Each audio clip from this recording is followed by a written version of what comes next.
इतिहास वो लोग लिखते हैं जो लहरों के विपरीत चलते हैं, जो विषम परिस्थितियों में भी विचलित हुए बगैर आगे बढ़ते हैं। एक ऐसी ही नारी की कहानी आज मेरी जुबानी आप सबके समक्ष है। नारी अन्नपूर्णा का रूप है तो जरूरत पड़ने पर दुर्गा और काली का भी रूप धरती है। महिला घर और परिवार बचाने के लिए कई बार घरेलू हिंसा का शिकार होती रहती हैं, लेकिन एक बार अगर इस बंधन से निकलकर तय कर ले तो फिर दूसरों के लिए मिसाल बन जाती है। आज ऐसी ही एक महिला की कहानी, जिनकी कहानी के बिना महिलाओं की वीरता की कहानी अधूरी है। वीरांगना रानी लक्ष्मीबाई, जिन्होंने अपनी साहसी कामों से सिर्फ इतिहास ही नहीं रचा बल्कि तमाम महिलाओं के मन में एक साहसी ऊर्जा का संचार किया। रानी जिन्हें अपने साहस के बल पर कई राजाओं को हार की धूल चटाई।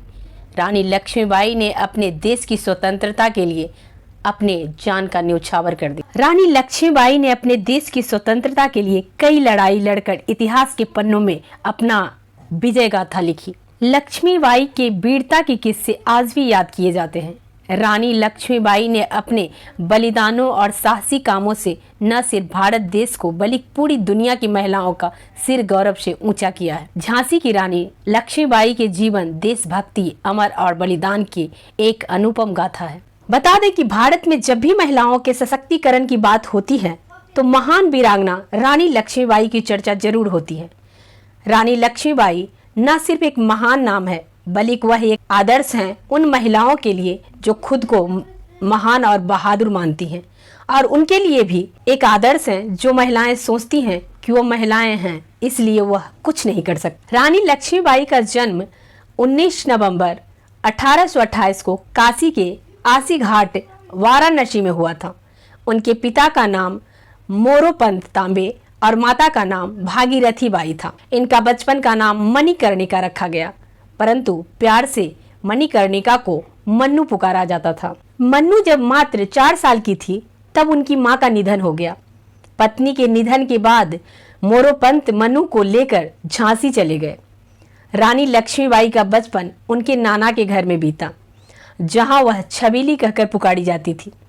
जब उनकी उम्र 12 साल की थी तभी उनकी शादी झांसी के राजा गंगाधर राव के साथ कर दी गई थी। उनकी शादी के बाद झांसी की आर्थिक स्थिति में अप्रत्याशित सुधार हुआ। इसके बाद मनु का नाम लक्ष्मीबाई रखा गया। अश्वारोहण और शस्त्र साधन में निपुण महारानी लक्ष्मीबाई ने झांसी किले के अंदर ही महिला सेना खड़ी कर दी, जिसका संचार वह स्वयं मर्दानी पोशाक पहनकर करती थी। उनके पति राजा गंगाधर राव यह सब देखकर प्रसन्न रहते। कुछ समय बाद रानी लक्ष्मीबाई ने एक पुत्र को जन्म दिया, पर कुछ ही महीनों बाद उनके पुत्र की मृत्यु हो गई। आप सोच सकते हैं आज भी स्त्रियों को इतनी स्वतंत्रता हर जगह नहीं दी गई है। आज भी बहुत सारे पिता ऐसे हैं जो सोचते हैं बेटियां पढ़कर क्या करेगी, लेकिन उस समय रानी लक्ष्मीबाई के पिता कितने शिक्षित थे। उनके नाना या फिर उनके पति जो कि उनके शस्त्र विद्या को देखकर खुश होते थे। कितनी स्वतंत्र मानसिकता होगी उनके पिता की या उनके पति की, जिन्होंने रानी लक्ष्मीबाई को इस काबिल बनाया। यहाँ तक तो सब कुछ ठीक चल रहा था, लेकिन जैसा कि हर इंसान के जीवन में खुशी और गम का एक अलग ही रिश्ता है, वो एक दूसरे का पीछा कभी नहीं छोड़ता। ऐसा ही कुछ रानी लक्ष्मीबाई के साथ भी हुआ। उनके ऊपर मुसीबतों का पहाड़ टूट पड़ा। जब उनके पुत्र की मृत्यु हुई तो पुत्र वियोग के आघात से दुखी राजा ने 21 नवंबर 1853 को प्राण त्याग दिए। झांसी में शोक की लहर दौड़ गई। अंग्रेजों ने अपनी कुटिल नीति के चलते झांसी पर चढ़ाई कर दी। रानी ने तोपों से युद्ध करने की रणनीति बनाते हुए कड़क बिजली, घनगर्जन, भवानी शंकर आदि तापों को किले पर अपने विश्वास पात्र तोपीज के नेतृत्व में लगा दिया। 14 मार्च 1857 से 8 दिन तक तोपों किले से आग उगलती रही। अंग्रेज सेनापति फिरोज लक्ष्मीबाई के किले बंदी देखकर दंग रह गया।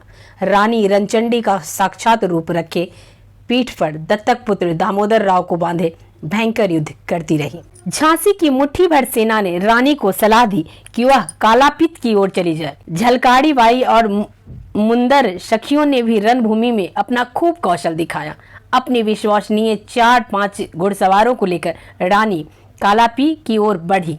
अंग्रेज सैनिक रानी का पीछा करते रहे, कैप्टन वॉकर ने उनका पीछा किया और उन्हें घायल कर दिया। 17 जून को फिर युद्ध हुआ। रानी के भयंकर प्रहारों से अंग्रेजों को पीछे हटना पड़ा।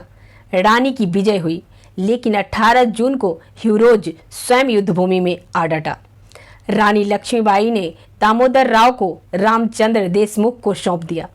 स्वर्ण रेखा नाले को रानी का घोड़ा पार नहीं कर सका। वहीं एक सैनिक ने पीछे से रानी पर तलवार से ऐसा जोरदार प्रहार किया कि उनके सिर का दाहिना भाग कट गया और आंखें निकल आई। घायल होते हुए भी उन्होंने उस अंग्रेज सैनिक का काम तमाम कर दिया, फिर अपने प्राण त्याग दिए। 18 जून 1857 को बाबा गंगादास की कुटिया में, जहां इस वीर महारानी ने प्राण त्याग दिए थे, वहीं चिता बनाकर उनका अंतिम संस्कार कर दिया गया। रानी लक्ष्मीबाई ने कम उम्र में ही साबित कर दिया कि वह सिर्फ बेहतरीन सेनापति नहीं बल्कि कुशल प्रशासक भी हैं। वह महिलाओं को अधिकार संपन्न बनाने की पक्षधर थी। उन्होंने अपनी सेना में महिलाओं की भर्ती भी की थी। आज कुछ लोग खुद को महिला सशक्तिकरण का अगुवा बताते हैं, वह भी स्त्रियों को सेना आदि में भेजने के खिलाफ हैं। पर इन सब के लिए रानी लक्ष्मीबाई का एक उदाहरण है कि अगर महिलाएं चाहे तो कुछ भी हासिल कर सकती हैं।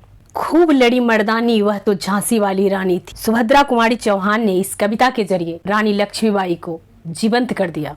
रानी लक्ष्मीबाई ने वीर मर्दों अर्थात योद्धाओं की तरह अंग्रेजों से युद्ध किया।